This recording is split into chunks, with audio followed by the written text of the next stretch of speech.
दोस्तों, कैसे हो आप सभी। आज की इस वीडियो के अंदर गाइस मैं आप लोग के लिए एक इम्पॉर्टेंट टॉपिक लेकर आया हूँ। आप सभी को जैसा कि पता होगा कि जब भी हम टैली के अंदर एंट्रीज को रिकॉर्ड करेंगे तो उनको रिकॉर्ड करने के लिए हमारे पास कुछ ना कुछ सोर्स डॉक्यूमेंट होने चाहिए। अगर आप लोगों ने मेरी बेसिक वीडियोस को देखा होगा अकाउंटिंग के, तो आपको पता चला होगा कि ट्रांजैक्शंस को रिकॉर्ड करने के लिए हमें सबसे पहले सोर्स डॉक्यूमेंट चाहिए होता है, एग्जैक्टली जिनको हम वाउचर्स भी बोलते हैं। तो प्रैक्टिकल लाइफ में वाउचर्स कैसे होते हैं, आज की वीडियो में उन पे डील करने जा रहा हूँ। तो आपको जैसा कि स्क्रीन पे दिख रहा होगा मेरे दोस्तों कि प्रैक्टिकली हम वाउचर्स की हेल्प से बुक्स में एंट्रीज कैसे करते हैं। ठीक है, तो वाउचर्स की हेल्प से बुक में एंट्री करने से पहले आपको वाउचर के बारे में पता होना चाहिए। वाउचर होता क्या है, या हम जिनको अकाउंटिंग वाउचर्स बोलते हैं या फिर हम उनको सोर्स डॉक्यूमेंट भी बोलते हैं, ये होते क्या है। तो इनमें से कुछ एग्जांपल्स मैंने आपके स्क्रीन पे दिखा रखे हैं और उनको मैं एक एक करके डील करूँगा। तो चलिए टाइम ना वेस्ट करते हैं, फटाफट से स्टार्ट करते हैं। सबसे पहले समझ लेते हैं अकाउंटिंग वाउचर या सोर्स डॉक्यूमेंट क्या होता है। देखिए, जब आप बिजनेस के अंदर अपने बायर को सेल करते हैं तो आप एक सेल इनवॉइस जनरेट करके देते हैं, है ना, सेल का बिल जिसे बोलते हैं। इसी तरीके से जब आप माल खरीदते हैं तो आपका जो सामने वाला सेलर है वो आपको इनवॉइस देता है और उस इनवॉइस को आप बोलते हैं परचेज इनवॉइस। इसी तरीके से हम बिजनेस के अंदर बहुत सारे लेन देन करते हैं और हर एक लेन देन के पीछे कुछ ना कुछ डॉक्यूमेंट होता है, कुछ ना कुछ सोर्स होता है, तब ही आप मानेंगे कि ये ट्रांजैक्शन एक्चुअल में परफॉर्म हुई है। लेट सपोज आपके बिजनेस में एक है मिस्टर राम और आपने उनको बोला, ठीक है, कि तू ये ले 1000 रुपये और ऑफिस के जो भी मेंटेनेंस का खर्चा कर ले। उसने बोला सर 5000 रुपये लग गए। तो आप क्या बिलीव कर लोगे? नहीं। आप उसे बोलोगे ना, भाई 5000 कहाँ खर्चा हुआ, ला उसका रिकॉर्ड दे, ला उसका बिल दे, ला उसका प्रूफ दे, तभी तो आप मानोगे कि 5000 खर्चा हुआ है। तो वो कुछ ना कुछ आपको सोर्स डॉक्यूमेंट देगा जिससे आपको ये बिलीव हो जाएगा कि एक्चुअल में यार 5000 रुपये लगे हैं। तो सोर्स डॉक्यूमेंट क्या होते हैं? वो सारे के सारे डॉक्यूमेंट जिनके बिहाफ पे हम बुक्स ऑफ अकाउंट में एंट्रीज को रिकॉर्ड करते हैं। और सोर्स डॉक्यूमेंट एक एविडेंस होता है जो बताता है कि एक्चुअल में वो बिजनेस ट्रांजैक्शन परफॉर्म हुई है या नहीं हुई है। ठीक है, तो इनमें से सोर्स डॉक्यूमेंट कुछ आपके जैसे कैश मेमो। जब कैश मेमो होता क्या है, जब आप मार्केट में कैश में माल खरीदते हो, ठीक है, जैसे आपने कुछ भी कैश में खरीदा, कोई भी छोटा मोटा सामान 5-10 रुपये का, 100 रुपये का, 50 रुपये का, तो सामने वाला सेलर जो रजिस्टर्ड नहीं है वो आपको कैश मेमो देता है। जैसा कि आपको स्क्रीन पे दिख रहा होगा, इस टाइप का कुछ कैश मेमो होता है।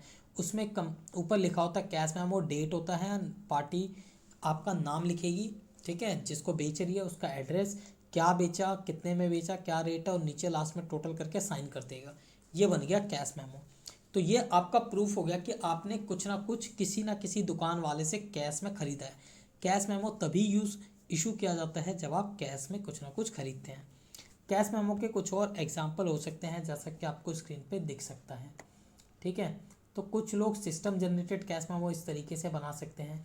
बनेगा वही, यहाँ पे लिखा होना चाहिए कैश मेमो, फिर वो अपने हिसाब से नंबरिंग कर सकते हैं, अपनी कंपनी का नाम डाल सकते हैं, डेट डाल सकते हैं, किसको बेच रहा है, बायर का नाम, उसका एड्रेस, क्या क्वांटिटी है, क्या रेट है, किस अमाउंट पे है, जीएसटी है तो जीएसटी, टीडीएस है तो टीडीएस, नहीं है डिस्काउंट है तो डिस्काउंट, सब चीज़ डाल डूल के यहाँ पे लास्ट में साइन कर सकते हैं और अपना स्टैंप लगा के दे सकते हैं। तो ये एक प्रूफ हो गया कि आपने कैश में ख़रीदा है। ठीक है, ये तो हो गया कैश मेमो की बात। इसी तरीके से हम दूसरा बात करते हैं। ठीक है, तो ये कुछ पहले तो स्क्रीन पे आप दिख रहा होगा, ये कुछ अलग अलग फॉर्मेट्स है कैश मेमो के जो मैंने निकाले हैं गूगल से। ठीक है, आप भी निकाल सकते हैं, कुछ इस टाइप के डिफरेंट डिफरेंट फॉर्मेट्स होते हैं। इसके बाद हम बात करते हैं सेकंड, इनवॉइस या जिसको बिल बोलते हैं। ये तो आपको खुद ही पता है क्योंकि आप अकाउंटिंग का वर्क कर रहे हैं, तो आपको पता है कि जब भी आप माल को उधार पे बेचते हैं, इनवॉइस कब जनरेट होता है? जब आप पहले माल, सामने वाला क्या करता है, आपको ऑर्डर देता है, आप उनको माल डिलीवर करते हो, ठीक है, और साथ के साथ इनवॉइस देते हो, फिर वो बाद में पेमेंट करता है एक पीरियड के बाद, जो आपका लैग पीरियड होता है। ठीक है, तो आप पहले उधार पे दिया तो उस टाइम पे आप बनाते हो इनवॉइस। तो इनवॉइस क्या है? इनवॉइस एक ऐसा परफॉर्मा है जो आपको प्रूफ करता है कि आपने एक्चुअल में उनको माल बेचा है। ये एक प्रूफ है कि सेल हुई है, ठीक है, गुड्स का मूवमेंट होगा या हो गया होगा। तो यहाँ पे आज की डेट में तो आपको पता है सिस्टम जनरेटेड आप टैली से भी बना सकते हो, जो भी आपका सॉफ्टवेयर उससे बना हुआ आपके ऊपर, और साथ के साथ आपको ई इन्वॉइस जनरेट करना पड़ता है, उसका नंबर डालना पड़ता है यहाँ पे आयरन इन्वॉइस में, और उसका बार कोड डालना है तो आप डाल सकते हो, ठीक है। तो इस तरीके से टैक्स इन्वॉइस, अगर आपका टैक्स का है तो टैक्स इन्वॉइस होगा, और बिल ऑफ सप्लाई है तो बिल ऑफ सप्लाई होगा, ठीक है। बिल ऑफ सप्लाई क्या होता है, अगर आप बिना टैक्स के माल बेच रहे हो तो उसको बोलते हैं बिल ऑफ सप्लाई, ठीक है। अगर आप अनरजिस्टर्ड हो तो आप बिल ऑफ सप्लाई इशू करते हो। तो यहाँ पे टैक्स, तो इसके बाद क्या होता है, यहाँ पे आपका सेम इन्वॉइस की डिटेल आ गई, आपका डेट आ गया, रेफरेंस नंबर, अगर आपने कोई परचेज ऑर्डर था उसके अगेंस्ट, मतलब जो जो चीज़ आपको चाहिए वो आप यहाँ पे डाल सकते हो। बायर का नाम, सेलर का नाम, बायर का एड्रेस, बायर का जीएसटी, सब चीज़ होगा। फिर प्रोडक्ट की डिटेल, कौन सा प्रोडक्ट है, उसका HSN SAC number, quantity, rate, percent, discount, amount सब डाल दिया आपने, रुपीज़। नीचे आपका टैक्स का बाइफर्केशन आ गया, यहाँ पे आप अपने बैंक की डिटेल भी ऐड कर सकते हो। ऑथराइज सिग्नेटरी साइन करेगा कंपनी के, और ये चला जाएगा आपके बायर को। तो ये क्या बताता है कि आपने एक्चुअल में सेल को परफॉर्म करा है। तो सेल इन्वॉइस, जिसको इन्वॉइस बोलते हैं या बिल बोलते हैं, ये भी आपका क्या है, एक तरह का सोर्स डॉक्यूमेंट है। और कुछ लोग इस तरीके से मैनुअल तरीके से छपवा के रखते हैं, आपने देखा होगा जो छोटे व्यापारी होते हैं वो दुकान पे येलो पिंक टाइप का पर्चा होता है, ठीक है, इन्वॉइस उस टाइप का छपवा के रखते हैं जो छोटे व्यापारी होते हैं। और बड़े बड़े व्यापारी तो सिस्टम जनरेटेड बनाते हैं, आज की डेट में तो छोटे भी बना लेते हैं एक्सेल में फॉर्मेट की हेल्प से, ठीक है। इसके बाद क्या होता है, जब आप माल बेचते हो उधार पे तो सामने वाला आपको क्या करता है, पैसा देता है। तो जब सामने वाला आपको पैसा देता है तो आप क्या करोगे, उसको रिसीट दोगे, उसको आप एक्नॉलेजमेंट दोगे, जो ये बताएगा कि सामने वाले ने आपको पैसा दे दिया, तो आप रिसीट वाउचर इशू करते हो, ठीक है। कुछ इस टाइप का हमारा फॉर्मेट होता है जिसमें लिखा होता है कि किससे हमें कितना पैसा मिला, चेक के थ्रू मिला, कैश के थ्रू मिला, कब मिला, कौन से इन्वॉइस के अगेंस्ट मिला, तो वो भी आप लिख सकते हो। ये जस्ट लाइक एक रिसीट वाउचर होता है, ठीक है, एक्नॉलेजमेंट जो हम देते हैं। इसको हम कुछ इस तरीके से भी बना सकते हैं रिसीट, ठीक है। कंपनीज के अंदर कुछ इस टाइप का रिसीट होता है, तो वो भी क्या है, एक तरह का वाउचर। इसके बाद हम क्या करते हैं, अपने बैंक्स के अंदर हम क्या करते हैं, चेक, है ना, पैसा जमा करते हैं चेक के थ्रू या फिर कैश में जमा करते हैं। तो जो हमारे चेक होते हैं, ठीक है, और जो हमारे स्लिप्स होते हैं जिनके थ्रू हम कैश जमा करते हैं, वो भी हमारे क्या है, सोर्स डॉक्यूमेंट। तो अभी हम बात कर रहे हैं चेक का, ठीक है, सेविंग बैंक अकाउंट चेक। आपको पता ही है कुछ इस तरीके के होते हैं चेक। अगर आपने चेक इशू किया तो इसका मतलब क्या है, आपने किसी को पेमेंट करा होगा, तो आपके पास प्रूफ है कि चेक नंबर कौन सा होता है, ठीक है। तो चेक भी क्या है, एक तरह का आपका सोर्स डॉक्यूमेंट है।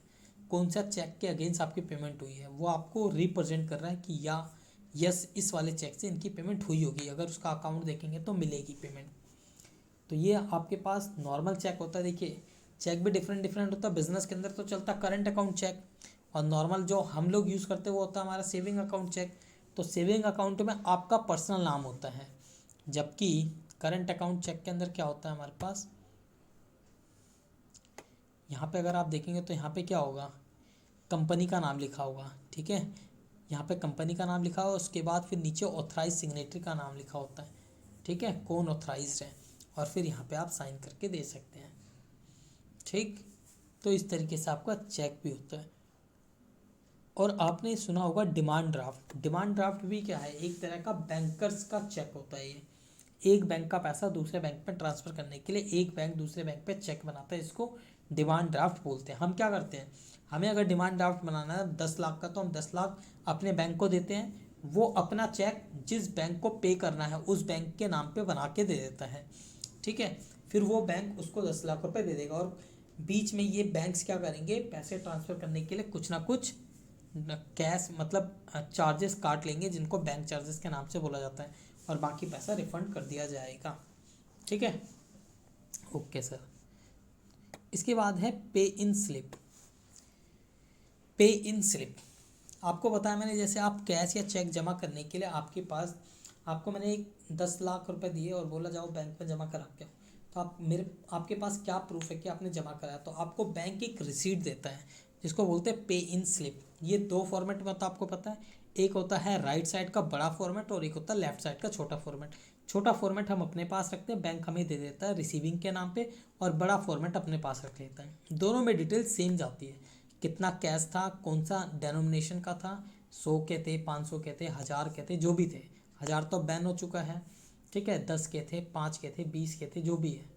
आपका अकाउंट नंबर होता है, डेट होती है, अगर चेक है तो चेक की डिटेल होगी, किसको देना है उसका, आपका मोबाइल नंबर, सामने वाले का अकाउंट नंबर, ये सब चीज़ें डाली जाती है। आपके ब्रांच का डिटेल सब भरना होता है, साइन करके बैंक को देना होता है। तो ये एक प्रूफ है कि आपने एक्चुअल में परफॉर्म करा है, बैंक में पैसा जमा किया है या नहीं। तो ये कुछ आपके पास क्या थे, सोर्स डॉक्यूमेंट थे जो मैंने आपको दिखाया। इसके अलावा हमारे पास और क्या हो सकते हैं, हमारे पास हो सकता है जैसे परचेज ऑर्डर, कि हमने एक्चुअल में परचेज करने के लिए परचेज ऑर्डर इशू करा है नहीं करा, वो प्रूफ है कि हमारा परचेज ऑर्डर हुआ है नहीं हुआ। इसी तरीके से हमारे पास क्या होता है, सेल्स ऑर्डर, ठीक है। एम्प्लॉयज़ के लिए हमारे पास क्या होगा कि कितने एम्प्लॉयज़ हैं, एम्प्लॉय सीट बनाई जाती है, पेरोल। तो देर आर सो मैनी, ठीक है, vouchers in an organisation related to their works and profile of an organisation, कि कंपनी का क्या काम है, उस काम से रिलेटेड बहुत सारे आपके डॉक्यूमेंटेशन, सारा का सारा सोर्स है। आपने टीडीएस काटा जमा किया नहीं किया, उसका प्रूफ क्या है, फॉर्म 16A, फॉर्म 16 है, फॉर्म 16D है, 16C है, डिफरेंट डिफरेंट तरह के फॉर्म्स हैं, है ना। इसी तरीके से आपने किसी को सैलरी एम्प्लॉयज़ को कितनी बनाई है, उसका आपके पास प्रूफ है। तो ये सब क्या है, सोर्स डॉक्यूमेंट। लेकिन जो जनरल चलने वाले जैसे बैंक रिकन्सिलेशन, आपका बैंक और कैश मैच है या नहीं है, मतलब चेकबुक मैच है, कैश बुक और बैंक आपका मैच है या नहीं मैच है, उसके लिए आपके पास क्या सोर्स डॉक्यूमेंट है, बैंक रिकन्सिलेशन स्टेटमेंट। तो there are so many source document जिनकी हेल्प से हम बिजनेस के अंदर ट्रांजेक्शन्स को रिकॉर्ड करते हैं, उन्हीं को हम सोर्स डॉक्यूमेंट बोलते हैं। आपका ईबे बिल, ईबे बिल भी क्या होता है, एक सोर्स डॉक्यूमेंट है जो प्रूफ करता है कि हाँ आपका सप्लाई हो चुका है एक स्टेट से दूसरे स्टेट में, और इस ट्रक ने लेके गया है, वो आपका प्रूफ है। मैं बोलता हूँ कि मैंने माल भेज दिया, मेरे पास क्या प्रूफ है, लाओ ईबे बिल दो, तो ये भी है। ई इनवॉइस, ई इनवॉइस भी क्या है कि आपने एक्चुअल में माल भेज दिया और गवर्नमेंट को रिपोर्ट हो गया कि आपकी एक्चुअल सेल बुकिंग हो गई, ठीक है।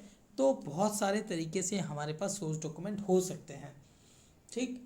तो आई होप आपको पता चल गया होगा सोर्स डॉक्यूमेंट होता क्या है या वाउचर्स क्या होते हैं। कुछ मैंने एग्जांपल दिए आपको और कुछ समझाया आपको प्रैक्टिकली दिखा के। इन्हीं को ध्यान में रखते हुए फिर हम ट्रांजेक्शन्स को रिकॉर्ड करते हैं। अगर मैं आपको बोलता हूँ पेमेंट वाउचर में ट्रांजेक्शन रिकॉर्ड करो, तो पेमेंट वाउचर में आप ट्रांजेक्शन रिकॉर्ड करने का आपको बैंक की भी डिटेल चाहिए और जिन जिन की पेमेंट गई है उनकी भी डिटेल चाहिए। तो आपको ये सारे सोर्स डॉक्यूमेंट चाहिए होते हैं, है ना। आप सेल्स का डाटा मेरे को दो, तो आपके पास मतलब आपको सेल रिकॉर्ड करनी है तो आपके पास सेल्स इनवॉइस होनी चाहिए सोर्स डॉक्यूमेंट के रूप में। तो ये सारे के सारे आपके पास क्या है, सोर्स डॉक्यूमेंट होते हैं। आई होप आपको पॉइंट समझ में आ गया होगा। तो अगर आपको वीडियो पसंद आ रही है तो डेफिनेटली वीडियो को लाइक कीजिए, चैनल को सब्सक्राइब कीजिए, बेल आइकन को कर दीजिए प्रेस, ताकि आपको इसी तरीके की इन्फॉर्मेटिव इन्फॉर्मेशन मिलती रहे।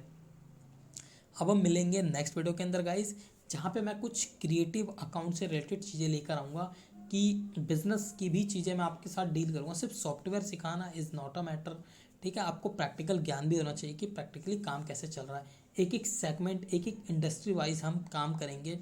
कभी हम रियल इस्टेट की बात करेंगे, तो कभी हम मैन्युफैक्चरिंग की बात करेंगे, कभी हम टीचिंग की बात करेंगे, तो कभी हम बात करेंगे एयरलाइंस की, ठीक है।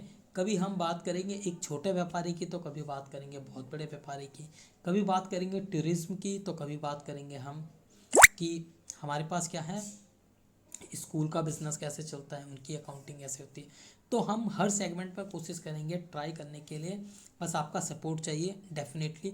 शेयर मार्केट की, हम आज की डेट में शेयर मार्केट बहुत ज़्यादा ट्रेंड में चल रहा है, उनकी अकाउंटिंग हम कैसे करें, उनकी रिपोर्टिंग कैसे करें, तो ये सब चीज़ हम देखेंगे और सीखेंगे दोस्तों, ठीक है। अब हम मिलेंगे नेक्स्ट वीडियो में, अपना ख्याल रखिए, टेक केयर, बाय बाय।